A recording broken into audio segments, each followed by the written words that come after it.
Hello. Hello, good afternoon, Mr. Warmington. Yes, ma'am. My name is Shoshana Small. I'm calling from BATV. So what? From Business Access TV. Yes. Yes, I'm calling to get a response from you. Read the strike that's happening. It's still on. Ma'am, don't call me out for any damn nonsense. If there's a strike, you speak to contractor workers. Don't come at me to ask me damn nonsense, ma'am. He wants the government to intervene and you're the Minister of Work. The government employee. Don't call me on my phone. Get off my phone. Que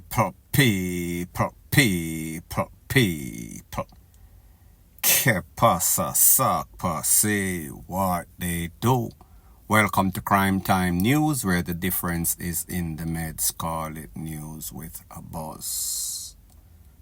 The voice note that you just heard is of the legendary, coming from out of the stables of Don't Draw My Tongue, Portia Simpson family tree, inna them genes, inna them chromosome. We know that this man is known for making all sorts of controversial statements, dissing up everybody in the media, dissing up everybody in the politics, dissing up just about anybody that he can find. However, people, there's a saying in Jamaica that goes something like this: cockmouth, K-I-L-L-S-C-O-C-K. It would come back and haunt him. The voice note that you just heard is of an incident that occurred maybe about a decade or so, a couple of years ago. But I just wanted to show you the trend of what this man has been doing for the longest time. So therefore, the proof is in the pudding. It continued until it led to his downfall, because we saw that there was a series of videos circulating all over social media in which the persons in his constituency which lost at the recently held election, he said that the PNP, even though they win, everything has to go through him. He is the Minister of Work, so therefore he will be giving no sorts of support to the people that support the PNP or even the victors in the last election. Now I want you to also hear an interview that he did when he allegedly resigned. I am not sure if it is this resignation, because we know that him and the Prime Minister had a talk. I am going to let you hear what the Prime Minister says further on in this video. I want you to listen to an interview that he did before. Don't know if it is the recent resignation or it was a prior one. And then I am going to give my piece. Mr. Warmington, good evening, and thanks so much for joining us. Good evening. So at what point did you renounce your U.S. citizenship? I renounced after the nomination in 2007. Mr. Warmington, why did you wait until now to resign, and do you think it was somewhat unethical for you to have been in the House during that Don't period? you ever use the word unethical to me. Was it important I have resigned and will recontest election? So don't use the word unethical. I resigned on my own volition, so don't use the word to me. Why did you wait until now, though, Mr. Warmington? Well, are you aware of the majority, is the majority of the House of Parliament? 4. Yes, sir. So you want all of us to then state them and go leaders to say that? So it was purely on that basis that you remained in the House? Look, man, what's important, I did what I did. I don't use that your time, I use my own time. Sir, the nation is listening. You're saying not unethical. What other word would you use? Excuse me? The nation is listening, sir, and you were angry that we actually said unethical. Go to hell. The nation has heard you, sir. Now, people, like I said, I know he recently resigned. Him and the Prime Minister had some sorts of conversation. He gave in his official resignation. Whether he did before, I don't know. I think so. This might be a prior resignation. However, when he was asked, did you resign because of some sorts of unethical behavior, he said to the people distinctly, do not use unethical when you call my name. However, people, the fact is that this man has no morals, this man has no scruples, this man has no sorts of decency in anything that he does, and this again is a next perfect example. However, people, I also want you to listen what your Prime Minister, the Honorable Andrew Holness, has to say as it pertains to the resignation of this man, and then I am going to give my piece. Did you fire Warmington or you demanded his resignation or what? This what question happened? keeps keeps coming up. In our Westminster system, you know, once the Prime Minister, whoever the Prime Minister is, says, come, let's talk, you know what the position is. Our protocol, our convention is that once you're called in, you know, you say, Prime Minister, I offer. You don't wait until somebody says you're fired. And under that convention, it's a firing, it's a dismissal under Westminster. Look, Everald is someone who has worked very hard in the party. Everald is known for his outlandish comments. I spoke with him. He's regretful. He sees the difficulty that it posed for the party. And in a deep discussion with him, he explained that today, yes, and yesterday as well, which was a result of his press release. He explained, you know, what happened and what led him to it. But as a minister, I think he understood. Now, people, if there's one thing that we know about these politicians, they have the gift, the gab. That means them are going to tell you exactly what you want to hear, mostly promises. However, one thing that we've realized is that it seems as if your politician, Everald Warmington, he knows nothing about being politically correct. As a matter of fact, he is always seems to be putting his foot in his mouth, always doing the polar opposite of what is ethical, what is right. He has zero respect for anybody, including himself, including the party. It seems as if it is whatever he feels like doing. He does not care about anybody else's feelings. Him not care who for toe him step on. As long as he has his own way, it is his way or the highway. As it pertains to Andrew Holness, it is quite obvious that it seems as if Mr. Warmington has some sorts of secret for people. It seems as if he has the whole party in some sorts of chokehold. He has everybody by the BALLS. And talk about BALLS. It seems as if Mr. Andrew Holness has finally got some sorts of backbone, some sorts of spine, some sorts of intestinal fortitude, some sorts of balls to actually make this man resign, have him under duress. And even when he did, you still hear him making all sorts of excuse for this man.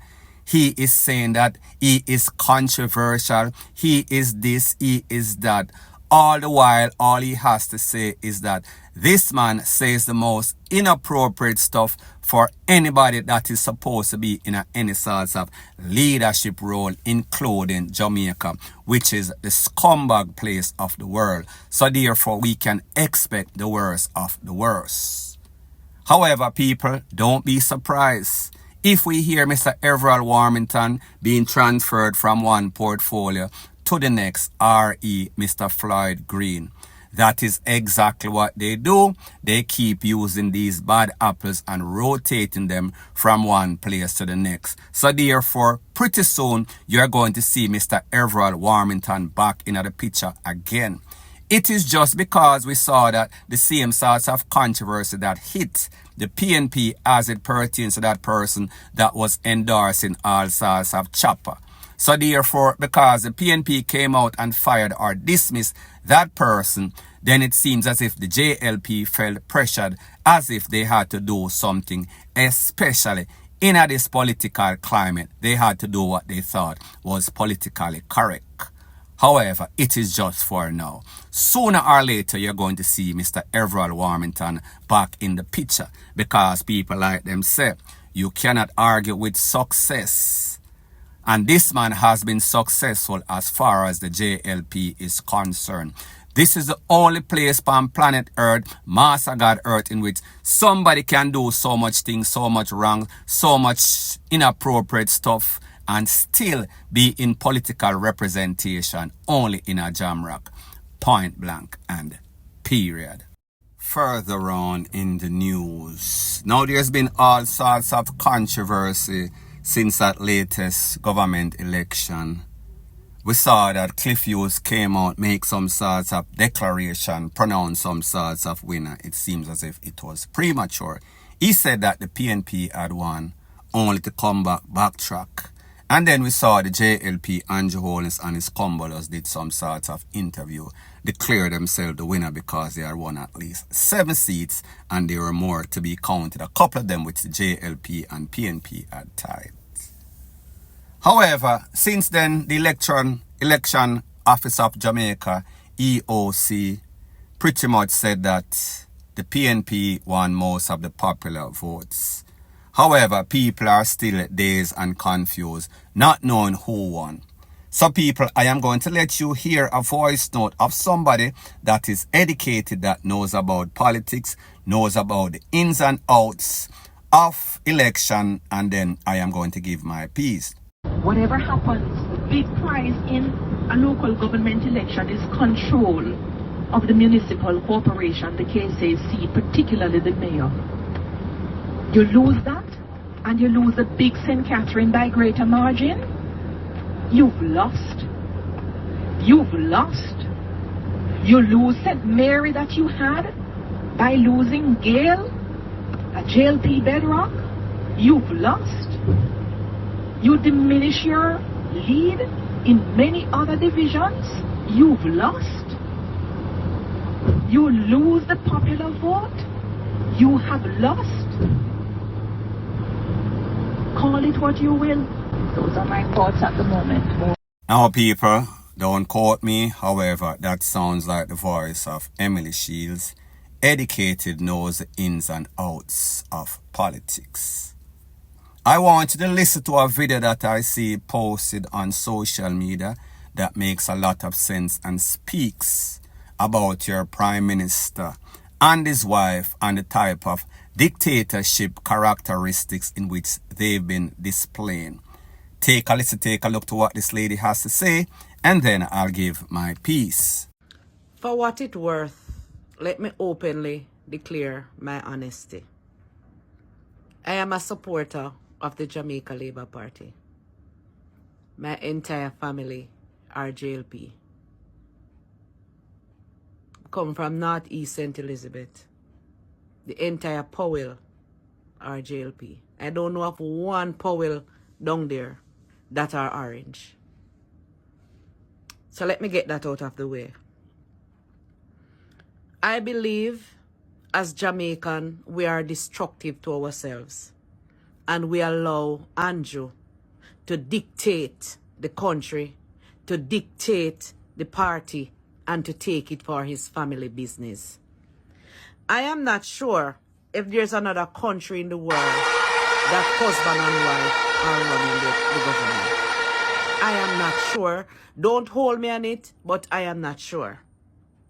How could Andrew Holness get his wife to be member of parliament and speak of the house so that nobody can shut him up and hold him guilty for whatever he wants to say and do?